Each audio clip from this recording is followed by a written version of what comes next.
Tess Collins, author of the Midnight Valley Quartet. I'm standing at the corner of 19th Street in my hometown of Middlesboro, Kentucky. When I was a little girl, I was told never go on 19th Street. I never found out why, but eventually found out it was a street which housed honky-tonks, gambling and drinking joints, and houses of real repute. So of course I just had to put it in a book. It's renamed Marcescent Street in my book. Why don't we take a walk down now? I mean, we're adults. I'll tell you some stories about what made this street so infamous. In the lot behind me, there used to be a hotel called the Majestic Hotel. The top two floors were reserved for working girls who traveled a circuit through the South and the Midwest. You had to have a changeover of girls because you didn't want the clientele to get bored. In my book, you'll recognize it as the Regal Hotel. The funny thing is that on the main floor for many years, the FBI maintained an office there, while on the upper floors, a different kind of business went on. A little farther down, Lothbury Avenue intersects 19th Street, and beyond there, which is now Fields and a shopping center on down the way, was known as the Rhine.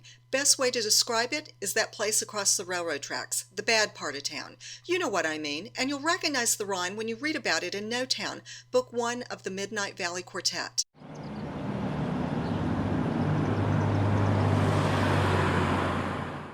A mountain girl named Alice Lamb longed for the excitement of the big city, and Middlesboro fit the bill. She gained some fame when she posed for a beer label and got the nickname Queen of the Rhine. In the late 1890s, she was in and out of court on charges of prostitution, but the court didn't scare Alice. She continued her good time ways. In October of 1903, a group of men drinking at a place called the Keg House noticed a substance dripping from the ceiling. It wasn't raining, and so when the substance turned out to be dark, red, and sticky, they ran upstairs to find the body of Alice Lamb, her head severed from her body. The town was filled with rumors. Was she the victim of a scorned customer, a jealous boyfriend, or a well-connected citizen? No one knows. Poor Alice was buried in Lynch Cemetery on October 23, 1903. Grave 3, Lot 1, Block HH. No headstone marks her grave.